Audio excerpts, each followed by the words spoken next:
Bueno, chicos, hemos culminado la lectura. Me parece una lectura fascinante, más porque tenía diálogos que pude, y eso me permitió justamente hacer diferentes voces, que se le dieran distintas connotaciones, que se escuchara quién es tal, quién es Gertrudis, quién es ¿cómo se llama?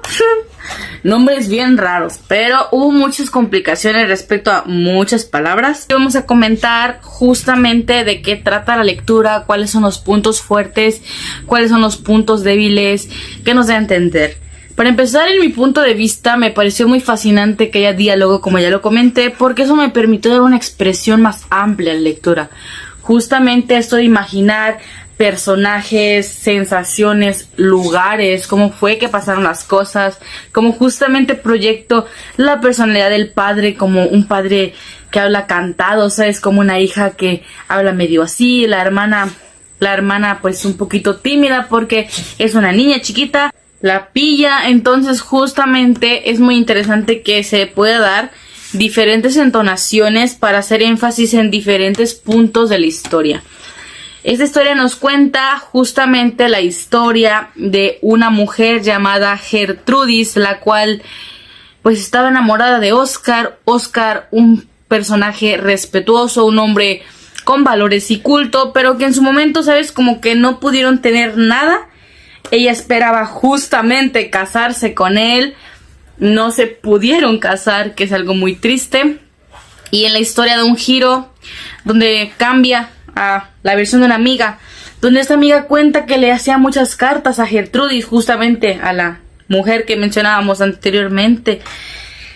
Ella le escribía cartas, le decía pues que no sé qué, que tal y cal, no sé qué, pero nunca se veían en sí. Era una amistad de lejos, ¿sabes? Era una amistad como de distancia. Después pasó tiempo y esta Gertrudis trabajaba en una tienda. Llega un hombre y le dice que le venda alcohol, después le dice que se escapen juntos, algo que siento que en la realidad sería muy raro, como que llegue un hombre y te diga hay que escaparnos y la mujer acceda. Aparte se lleva a su hermanita porque es la única con la que se hace cargo, ya que el padre estaba como en condiciones, yo siento que alcohólicas, para no poder hacerse cargo de su hija. Entonces toma la decisión, y es que entiendo completamente a Gertrudis al irse de su casa y huir con un desconocido, porque justamente las cuestiones familiares, los factores psicosociales de la familia, ¿sabes? Como los factores de riesgo, justamente lo que haya violencia ultrafamiliar, que haya muchas carencias. Justamente esto hace que como personas pienses, no tengo aquí las oportunidades, no puedo dialogar con mi padre, todo el tiempo está en la bebedera, en sustancias puede ser que más fuertes, que no son mencionadas en la lectura, ¿verdad? No tengo una madre como tal porque, bueno, supongo que su madre murió, porque en la lectura nunca se habla sobre ella. Hay una parte donde el papá comenta cómo es que pidió la mano de la madre, pero nunca se menciona a la madre, así que vamos a decir que murió, por así decirlo. Entonces justamente te quedas pensando, yo lo entiendo porque soy mujer y porque soy hija y porque esas cuestiones también a mí me competen y también las he vivido, que dices, bueno, tengo la figura del padre, no tengo la figura de la madre, no puedo contar económicamente con ellos ni siquiera para dialogar, ¿sabes? No tengo una familia, un núcleo, y aparte la situación en la que estoy es aburrida, como en una tienda todo el tiempo es aburrido, no hay nada más que hacer, no hay dónde más ir, y justo estar en el mismo pueblito, ¿sabes? Me recuerda también y me hace sentir mucho a mí, porque yo vivo en un pueblo y porque a veces la rutina hace que se te generen muchos pensamientos de querer huir y querer dejar todo y de verdad irse lo más lejos posible, y no es posible. Entonces también hay que pensar en la parte económica. La parte económica es muy... El padre tenía como que muchos negociazos de que aquella allá, pero ¿de qué te sirve una parte económica si tienes las partes de afecto ausentes, justamente?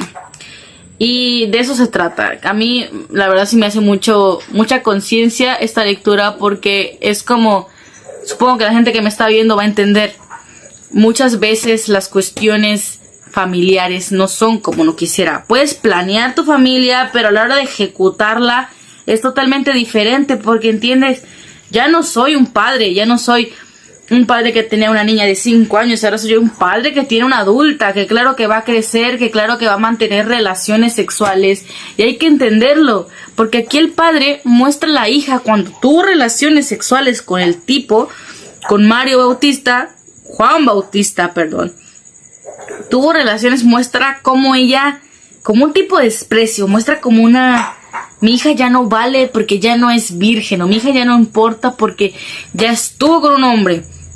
Entonces justamente es por qué nos ponen justamente como mujeres dentro de la virginidad, los conceptos anteriores, y uno como mujer y como hija y como ustedes lo quieran ver, entiende totalmente la parte de Gertrudis. Es como, pues claro que voy a salir huyendo con un desconocido porque mi padre está abusando mentalmente, psicológicamente de mí. No puedo estar feliz aquí con mi familia, pues me voy con un desconocido, que es lo más tonto, y en lo particular yo no lo haría porque se me hace un riesgo total. Vean lo que pasó justamente en la historia. El sujeto le cuenta cuando está en la cárcel. Para empezar, ella no tenía idea que era un delincuente. Después se entera que a él lo espera una mujer. Y es cuando su mundo completo se va. Y es que las tristezas amorosas son una cuestión muy, muy, muy, muy, muy devastadoras, ¿verdad? Que podemos llegar incluso al suicidio. Entonces, le comenta esto, luego lo matan, justamente porque era un delincuente. ¿Cuántos actos no había cometido que su papá hizo que el licenciado le mencionara? Y entonces te das cuenta que no conoces a una persona, por más que tú trates, por más de que tú pienses que conoces a una persona, aunque estén casados, aunque sean mejores amigos, aunque sea tu propia familia, nunca vas a terminar de conocerlos. Es una verdad absoluta. Siempre como personas tenemos un lado que no queremos mostrar, no queremos postrar ante nadie porque igual es nuestra situación, igual es nuestro mundo. Entonces está bien, pero no está bien también guardar secretos de esa magnitud. Se da cuenta que se fue con un delincuente, ya que el papá la tuvo que... Mira, qué bien que el papá la encontró, porque si no lo hubiera encontrado, ella hubiera seguido con él escapando del mundo, con una película de cineficción, como si la vida fuera a escapar y seguir cometiendo crímenes, que de hecho muchas películas se habla de eso, de cómo romantizan el hecho de encontrar a alguien y hacer delitos y huir del mundo, porque eso es libertad, porque eso es empoderamiento, porque eso es quizá lo que queremos y lo que necesitamos como personas. Pero no, porque al final de cuentas todo acto tiene sus consecuencias, justamente como lo menciona la lectura. Al final de cuentas lo encarcelaron, y no solo lo encarcelaron, lo terminaron matando. Que eso es lo que te lleva a querer ser libre, querer tener una vida como de acción, querer ser el que es el delincuente, Entonces, ¿cuántos problemas se puede haber evitado Gertrudis? Justo como lo menciona su padre. Le comentaba, es que yo te lo doy todo, ¿por qué me haces esto? ¿Por qué te vas con un hombre? ¿Por qué de verdad huyes? ¿Por qué no lo tienes todo en casa? Esta parte me representa mucho, porque los papás siempre mencionan cuánto te dan. Que te doy dinero, que te doy amor, que te doy tiempo, que te doy... Y lo hacen exagerado, pero no es así. Como padres se ponen en una postura de... Es que yo di por ti la vida.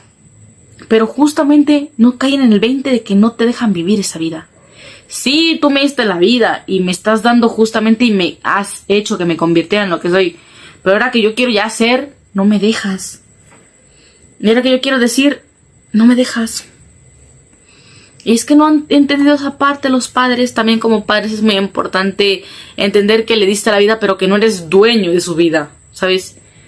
Más adelante vas a dejar que haga su vida, más adelante va a tener una vida sexual, va a querer cambiar de orientación, de género, va a querer irse del país, va a querer comenzar una vida, ¿sabes? Y no todo el tiempo va a ser como, reprochando, justamente es que yo te di la vida, es que yo te di todo, y el papá no le dio todo.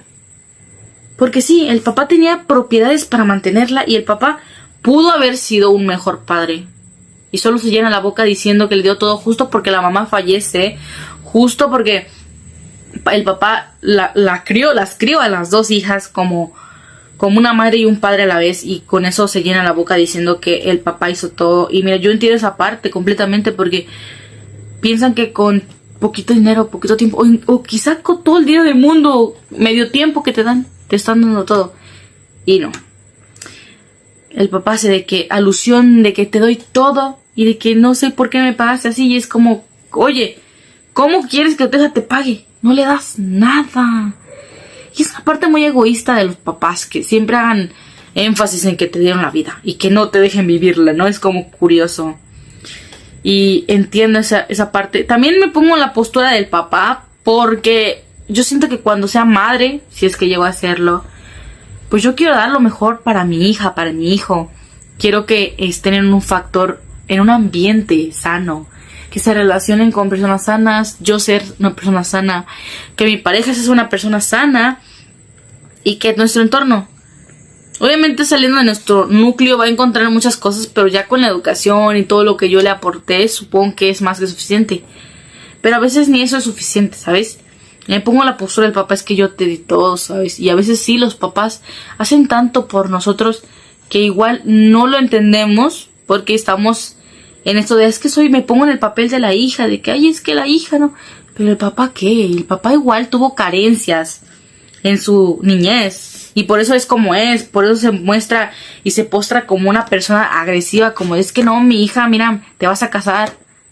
Entonces, justamente me pongo en la postura de padres que no tuvieron padres ausentes, que no tuvieron padres presentes y tuvieron padres ausentes, justamente dan y tratan a veces de que dar lo mejor por sus hijos, y les tanto es como su fijación, que es también justo lo que les falla, justo es tanto quieren hacer, justo la sobreprotección.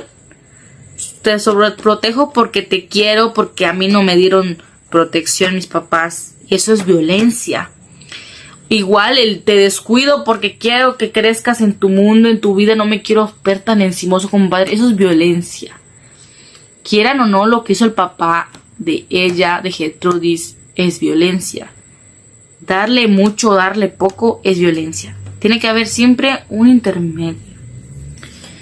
Y me pongo en la postura porque digo, bueno, a lo mejor no nos enseñan, bueno, no les enseñan a ser padres, pero también avanzamos como sociedad.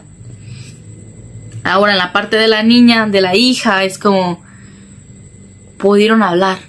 Papá, es que siento que no me estás... Bueno, si no se llega a ese acuerdo de hablar, huir no fue la solución, porque se me hace totalmente una tontería salir huyendo con un desconocido. Y este mensaje es justamente para todas las niñas que me estén escuchando, para todas las personas en sí. Salir con un desconocido no te va a hacer que huyas de la realidad y que todo va a cambiar. Claro que va a cambiar, pero no sabes en qué sentido. Y no es esta cuestión de voy a mejorar y... Es que soy rebelde, me estoy yendo a la casa de mis padres, estoy rebelde, estoy demostrándoles que sin ellos puedo, que... Mira, aquí está tu vida, ¿no? Y al final te vas a arrepentir, porque cuántos casos no se ha visto de niñas que salen de casa de sus padres a temprana edad porque quieren ya no estar a las faldas de los papás y terminan estando a las faldas de los hombres. Y es como de, ¿en serio? Te vas de tu casa porque te regañan por lavar los trastes, por hacer qué hacer, pero con tu esposo los vas a lavar, ¿entiendes? No es como que tu esposo sea... No es como que estemos acostumbrados a las parejas, que debería de ser así, donde los dos hacen las partes del quehacer, donde los dos trabajan, no sé qué, no. Estamos acostumbrados al núcleo de la mujer hace todos los quehaceres, el hombre trabaja, la mujer se queda en casa y los niños son cuidados por la madre, mientras el papá simplemente es la figura de la economía. Estamos muy acostumbrados a esa representación, y no solo en México, en muchas partes de Latinoamérica. Y no me vas a decir que en este caso hipotético el Mario Juan Bautista era el típico hombre distinto a los demás, donde le dice, tú no hagas nada, no sé qué, yo te voy a tratar como princesa. Entonces se la llevó de un lado desagradable y deplorable para meterla en otro lado desagradable y deplorable. O sea, es la misma gata pero revolcada. Y es cuestión de, si te sales de tu casa, de tus padres, ¿sabes?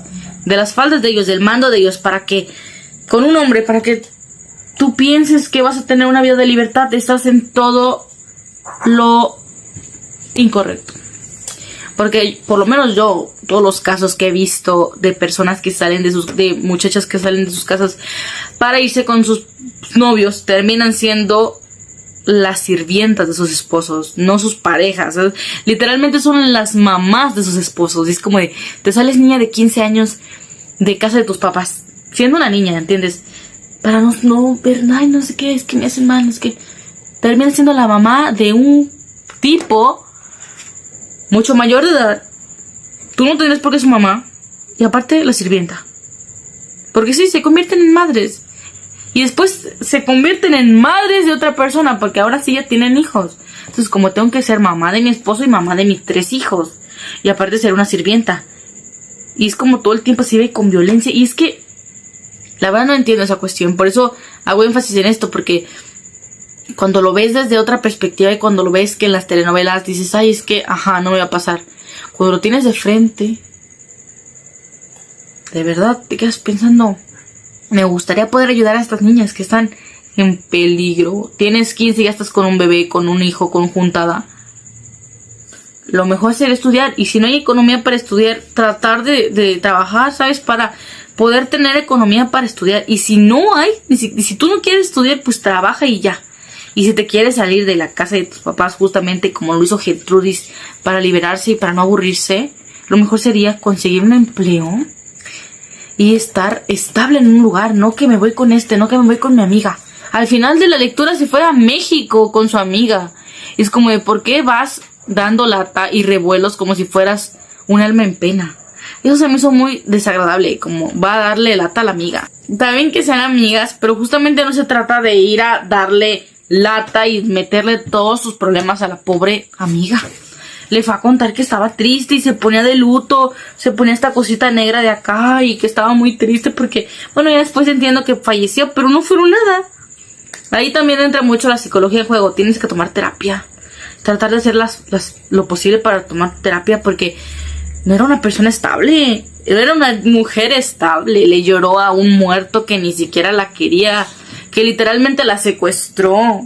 A continuación les voy a leer de qué trata el síndrome de Estocolmo, que es justamente lo que mencionaba ahorita de cuando te enamoras de la persona que te secuestró, justamente como le pasó a Gertrudis con Juan Bautista. Es un fenómeno psicológico paradójico en el que se desarrolla una vinculación afectiva entre rehenes y captores. Él la secuestró. Lo pueden ver desde ambas perspectivas. Él la secuestró.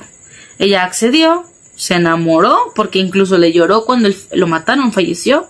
Y te quedas pensando como, ¿cómo te enamoras de alguien que te hace eso? Y más, ¿cómo tú te haces eso? ¿Verdad? Irte con alguien desconocido, delincuente y lo que quieras. Estamos hablando entonces de una lectura que trata de una historia de una chica, la cual fue secuestrada por un chico, más bien enamorada, si lo quieren llamar así, que se la lleva, hacen su vida juntos, y después su padre los encuentra, se da cuenta de que su hija ya no es virgen. Ahí también entra mucho tema del machismo, porque tiene que exhibir las sábanas de sangre, ¿verdad? Con la mancha. ¿Por qué tiene que casarla? Justamente retomamos a los matrimonios de antes. Los matrimonios de antes nunca fueron por te amo, porque de verdad sentían algo, siempre fueron por conveniencia. Anteriormente era un te doy, me das, te doy una vaca, ¿verdad? Me das a tu hija, pero pero más adelante fue como, no me des nada, simplemente cásate porque ya tuvieron relaciones sexuales. La vida sexual de la muchacha de Gertrudis no le competía al padre. Si lo había hecho con él, pero bueno, entiendo quizá que era otra época. Siempre he estado muy en contra de eso, de que quieran casarla solamente por tener una sola relación sexual, incluso solamente con casarlas porque les están ofreciendo bienes o propiedades. Y siempre he estado muy en contra de que el hombre tome el mando de las hijas, porque bueno, en esta parte no estaba la mamá, pero como por qué habría de... Se me hizo muy lamentable que exhibiera, justamente como menciono, su prueba de que ella no era una mujer virgen, que justamente la virginidad se me hace un concepto muy tonto, es una postura muy patriarcal, ¿sabes? Es una postura muy No tiene sentido. La virginidad es un concepto, una construcción social, justamente, donde nos hacen sentir a las mujeres como si tuviéramos algo que ofrecer a los hombres.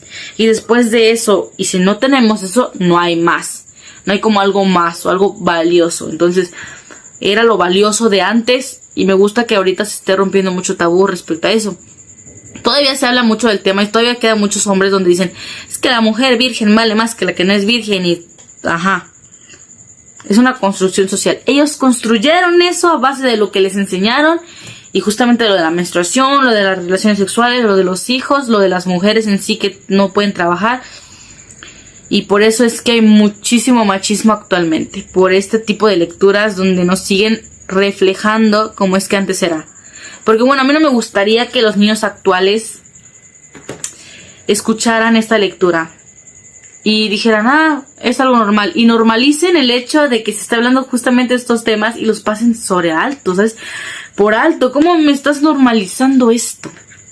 Que bueno, actualmente es un tema muy, muy cancelado. Y supongo que esta lectura es para hacer conciencia de, pero siento que no se está haciendo conciencia de, porque la está planteando como algo súper normal. Que yo no lo voy a normalizar. Yo claro que tengo que hablar de esto. Así que no me gusta la lectura justamente por este tema. Es que sí me gusta y hay unos pros y unos contras. Pero justamente por ese tema no me agrada. Porque es como, bueno, me estás normalizando algo que pasó hace mucho tiempo. Que ahorita ya no debería de normalizarse y debería de cambiarse la página. Y seguimos con lo mismo. Entonces deberían de cambiar un poquito esa parte. Igual si es para hacer conciencia, como que no se está haciendo mucha conciencia de... Porque en la lectura nunca se mostró como, pero el papá estaba equivocado y no sé qué. O la hija hizo rebeldía a lo que papá decía de no sé qué tema, desde el tema de su cuerpo. Entonces, como me gustaría que las nuevas generaciones pudieran leer algo que esté actualizado. No como, ¿para qué le quieres enseñar lo que antes fue? Si justamente de eso tratamos de huir, de eso tratamos de cambiar. Estamos tratando de hacer el cambio para no volver a lo mismo y tú me sales con una lectura sobre el siglo XVIII donde antes no existían los tampones, ni siquiera las toallas femeninas para la menstruación digna de una mujer y es como estamos tratando de revolucionar todo esto. Entonces sí, pleno siglo XXI, 2024, hay que cambiar justo cómo se veía antes el mundo porque es interesante, ¿no? Conocer cómo antes se vivía y cómo la gente... mis tatarabuelos vivían y cómo era que a mi edad se veían y hacían. Pero si hacemos alusión y no damos como tal una perspectiva actual, nos quedamos en las mismas. Porque me estás mostrando el mundo de antes, pero no me estás diciendo cómo es que hemos mejorado. Justamente quieres retroceder al tiempo y decir, no normalicemos esto, ¿ok? El papá decía justo que estaba mal, que la hija no era virgen, que se tenía que casar con ese hombre porque la desposó. ¿Sabes? Está mal pensar que eso está bien. Y que eso debería de ser así. Cuando se supone que estamos revolucionando para que eso no pase. Pero justamente es lo que quiero rescatar. No hay que seguir en las mismas. Hay que tratar de hacer... Bueno, de que los que escriben, los escritores, los guionistas y todo este rollo entiendan que hay que avanzar como sociedad. Y si tú quieres mostrar una perspectiva de antes... Justo dar alusión a que eso está mal y decir, estas cuestiones son meramente del pasado. Ya no podemos retroceder. No nos queda más que avanzar. Y sí, actualmente justamente es muy triste que sigan pasando estas cosas. Que a pesar de que estemos luchando contra los derechos de la mujer y contra muchas cosas que deberían de respaldarse, también hay estas partes del mundo donde en Kenia, justamente yo me estaba informando sobre... Estaba viendo un documental anteriormente de una mujer que seguían con los hijos intercambiando vacas y bienes por los niños. Y es como en otras partes del mundo no hemos evolucionado. Es muy triste, claramente, pero queremos hacer el cambio. Podemos empezar aquí y allá, pero hay que hacer un cambio. Y sí, la cuestión sigue y quizá no es una cuestión tan antigua, quizá es una cuestión actual y por eso lo plantean así. Quizá yo estoy retrocediendo mucho, pero para mí eso es como volver a donde ya no queremos regresar. ¿Qué más? ¿Qué temas más podemos rescatar de la lectura? me revuelve un poco, ¿sabes? Cómo comienza con una, cómo termina con otra, pero la conclusión aquí es que hablamos sobre las amistades efímeras. La amistad de Gladys, no, la amistad de Gertrudis con esta muchacha que no recuerdo, que no se menciona el nombre. Entonces, esta amistad hace referencia a que tú tienes a una amiga y después no la tienes. Y ni siquiera tienes que llegar a despedirte de ella. Simplemente hay un grado donde hace un año se vieron y ya de ese año ya nunca se volvieron a ver. Y me ha pasado. Y las amistades pueden ser temporales, pueden ser verdaderas, pueden ser duraderas. Pero hay que entender que nada es para siempre y que la vida es un ciclo. Y justo me da mucha tristeza cómo termina, que es como... Yo ni siquiera me despedí de ella, ni siquiera me despedí de Gertrudis y ya nunca la volví a ver. Y las cartas que le escribí y la vez que la apoyé cuando se enteró que mataron a su ex esposo, ¿verdad? Que la obligaron a casarse. De que bueno, no sirve, ya solamente queda recordar. Justamente es como... Hace mucha alusión a que el recuerdo y los pensamientos navegan mucho en su mente. Solo queda recordar, solo queda plantearse lo que una vez fue y no hay más a seguir, porque no puedes detener a alguien a que siga pasando lo que pasó hace años. Abre los ojos y entender que las personas son temporales, igual que el tiempo y que la vida, y que nada va a durar para siempre. Yo soy Denise, este fue mi primer podcast hablando y leyéndoles la lectura de las amistades efímeras. Espero les haya gustado, espero lo hayan entendido como yo lo entendí, desde un concepto de ser mujer, de ser hija, de ser posiblemente en el futuro madre, de ser una persona que entiende que acá hay muchos factores psicológicos. Baja autoestima, mala relación, mala planificación familiar, esto del el síndrome de Estocolmo, justamente no conocer a las personas, amistades temporales, se habla mucho, ¿verdad?